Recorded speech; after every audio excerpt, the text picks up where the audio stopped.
ตอนหลังเบอร์โทรศัพท์092 5789623ลำก่อนประโยคสิ่งพี่น้องเพื่อพี่น้องเห็นอกสนใจเห็นลูกเห็นหลานล้ำมานี่จิ้มอกจิ้มใจพระสันทแม่เป็นมากจังไหนคุณพ่อคุณแม่เฮากสิได้ไว้พรทรงพรในแก่พี่น้องเฮาจังหน่อยพระคุณเจ้าเพิ่นกสิได้มาสูตรเพิ่นได้มาสูตรก็บอกแม่เพิ่นบ่ได้มาเนาะถือว่าเสร็จการเสร็จงานไปแล้วครับพ่อ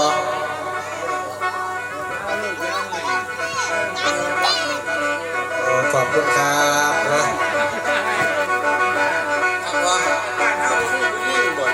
บ้านเฮาบ่มีผู้หญิงมีนี่อยู่บริหารมันไม่จะผูเนี่ยมันไม่จะผูถ้าเป็นผูนะมันกับคนละคนมันกับเป็นผูแม่ไปซะแม่ตัวเนาะมันมีแต่ไฟ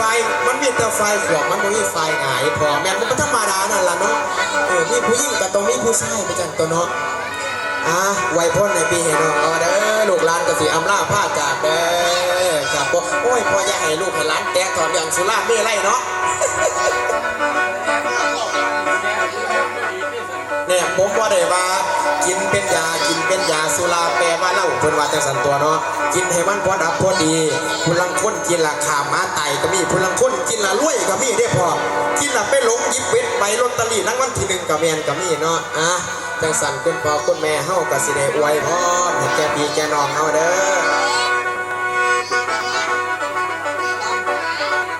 อลำสาวใหญ่เป็นจังซี่ล่ะแม่ลำผู้เดียวมันก็แม่สละเมื่อยก็สิบ่เป็นหยังดอกพี่น้องมาให้กำลังใจดีคุณพ่อคุณแม่เฮาก็หลายผู้หลายคนไฟแยงตาลูกหลานแน่บ่เห็นเอาล่ะเฮานี่ผมจะอวยพรให้ศรัทธาไทยผู้สู่ทานผู้มานี่ฟังพรสิเก่าพรเจ้าอย่าทุกข์ยากฮ้อนถ้าเด้อทางศรัทธาทานมาจากการทำบุญได้ทรงคุณสนองให้บุญสู้ยมเจ้าฝูงศรัทธากันทุกสิ่งทั้งหญิงชายให้หน่อยให้บุญคำเจ้าทรงนำก็ขอให้บุญเลิศล้ำนำทรงศรัทธาโยมสมที่พากันมาแต่งบุญในวันนี้หลานบ่มีอย่างให้พรไทยอันลำค่าให้สุขขากุศลทานให้งานสร้างเจ้าไว้บุญพระราชนีให้เกิดแก่นอกการงานสุขสำราญแนวใดให้สิ้นใจสุขล้นด้วยกุศลศรัทธาเจ้ากันเช้าเฮาได้สร้างกองอันความเจ็บเจ้าอย่าพออันความไทยกายเห็นอายุนั้นขอให้เย็นเย้ามันพันมัดสาเป็นขนาดสักกระดาษดวงเขาให้ถึงเท่าหอดพันคุณพ่อเจ้าภาพผู้มาท่านเฮาผู้เจ้ากะยาพอกะยาอายุสั่นเด้อเจ้ายาอายุสั่นให้ตกตำดำหมอให้ตะข้องกาเย่อยู่ไปพอหลายหอยอย่ามีถอยอย่ามีลาก็ละนะแต่ยังนุ่มคุณแม่สุดผู้เป็นจ้างว่าล้ำเฮาให้เจ้าได้ตอบตุ่มลุกป้าแม่ยายวันนั้นขอให้สีสันเหลี่ยมเทียมมานี่แม่ซองที่ดังทองแทงปันวันนาเจ้ากะซองเงาอาจารย์นาทีเอ้ยเจ้ากะยะสุเป็นปูดเป่าเด้อเจ้ากะยะสุเป็นปูดเป่าเป็นเปื่อยขี่มาหิ้งให้เจ้าเตรียมตุ่มใส่อย่าเหี่ยวย่างลงในไว้ชนะจึงแล้วอันเดียวใดกะเกี่ยเก่าย่างสมีลาโซผิวเจ้ากะดังคำมีว่านักเลิศล้ำประจำทางตัวพ่อกันทั้งกุศลผลทานที่ทำมาในวันนี้ให้สุขีเรือทานขันกางงามดอกพ่อแม่ให้คุณแม่มีอายุวันนะสุขภละให้มันยืนทวนหน้าสัพพะเจ้าให้ยุนดีผู้ฟังลำ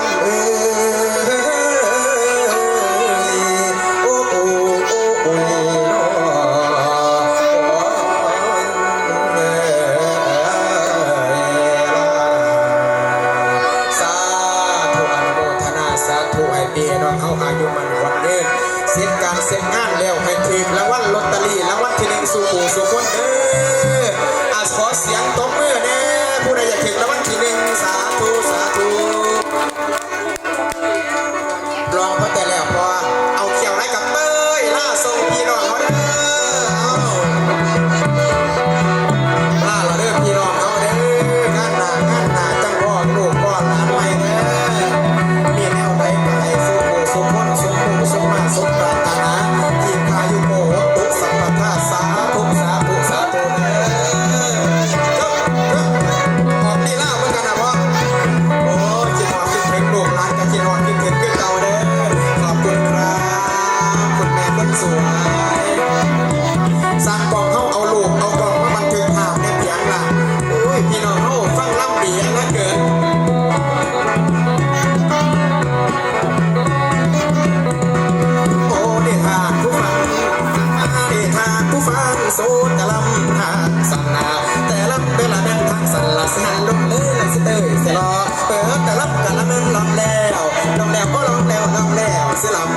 ส่งกันแล้วล่ะแม่เมื่อนี้สถาเจ้าแม่คอยฟังสักเจ้าแม่คอยฟังนะเอาฟังละฟังนะเอาฟังละฟังไว้เสียงนี้เลยเปิดฟังเถอะนะเสียงจ้าหมอลำมานาเสียงจ้าหมอลำมานาสุภกรนี่นะโบกระทมมาแล้วมาโศกมาใจคอยหักเจ้าอีหลีด้วยหักน้องอีหลีแม่ร่างสุพีโอเอโอแม่เราระบบนาจับตกเราในอุราเอโฟระละโอไปหาพอถึงเวลาร้องจากมาสิ้นสอดต้องมันจะเอาเท่าไรละน้องนาเอาเงินค่าลำนาเอาเงินค่าลำที่พอมาจำละน้องจากได้ไหมถ้าน้องได้มาตกลงใจถ้าน้องได้มาตกลงใจจะเอาเท่าไรมาพี่เตไม่ว่าตกลงเลยนะอย่าดูวันเดทุกท่านที่มาในงานทุกท่านที่มาในงานหน้าตาเปิดบ้านละยิ้มแย้มแจ่มใสหมอลำมาจากเด็กไกลพวกเขามาจากเด็กไกลแต่ว่าน้ำใจเราสามัคคีอบอ้อมดีเราพี่น้องกันอบอ้อมดีเราพี่น้องกันสำคัญอะไรงานวันนี้สำคัญในงานวันนี้ให้พี่น้องสุขีเราพี่น้องมวลซื่นละมวลซื่นละพว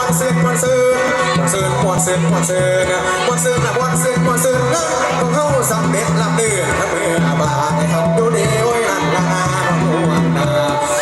ล้วนนาสุขีสังเด้อสุขเจ้า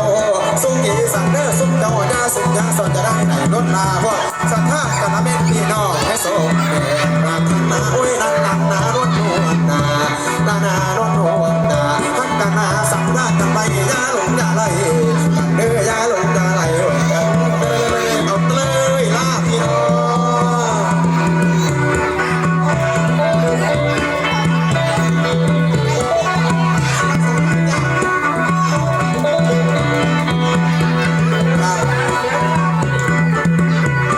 เอาใจไหนเราพี่น้องเอาอีพอเป็นรางวัลรอเอาพวกเป็นนางดอกน้องเตยเขามีลาน้องแม่เนาะ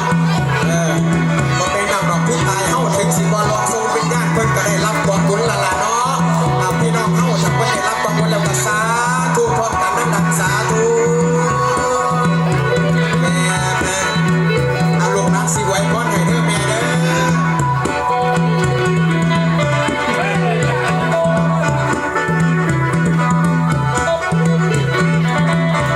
สิบนิ้วเราพร้อมพร้อมมานอนนะสิบนิ้วเราพร้อมพร้อมมานอนขอให้สุขสมดังพรที่ว่า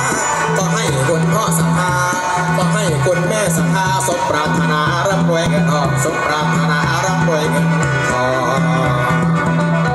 ให้สุขทุกพอแดนนะให้สุขทุกพอแดนสุขภาพแข็งแรงร่ำรวยทุกคนนะจะมีเรื่องราวกังวลนะจะมีเรื่องราวกังวลให้สำเร็จผลหน้าที่การงานให้สำเร็จผลหน้าที่การงานสุขาสัมปะเดินเต่าสุขีสัมปะเดินเต่ายาไม่เหงาเดินละแม่นหล่นลาพวกสัมภาษณ์กันละแม่นพี่น้องสมแม่ปรารถนาสมแม่ปรารถนาสมควรแล้วนะสมควรแล้วนะกระผมขอลาจากก่อนจะไปหัวใจอาวรคิดก่อนสอนทุกท่านทุกคนนะขอบคุณละกับที่มาโยนเที่ยวชมทัศนาไปแล้วพระจ๋าขอโบกมือลาไม่ทุกคนขอโบกมือลาไม่ทุกคนสมประสงค์เรื่องละแม่นผู้เจ้าโบกมาสนเรื่องละแม่นผู้เจ้าให้สุขที่ได้ละแม่นทุกทานสุขสำนักกันละแม่นพี่น้องและสมแม่ปรารถนาขันจะไปทั้งเวรหรือไหนได้มันสิ้นคำตาว่าดังละละวันดอกแล้วพอแล้วกาแม่จังไรโอ้ยดังละนาล้นหัวนาละนาล้นหัวนาไว้คงขอลาไปแล้วไว้คงขอลาไว้ไปแล้วฮัลโหล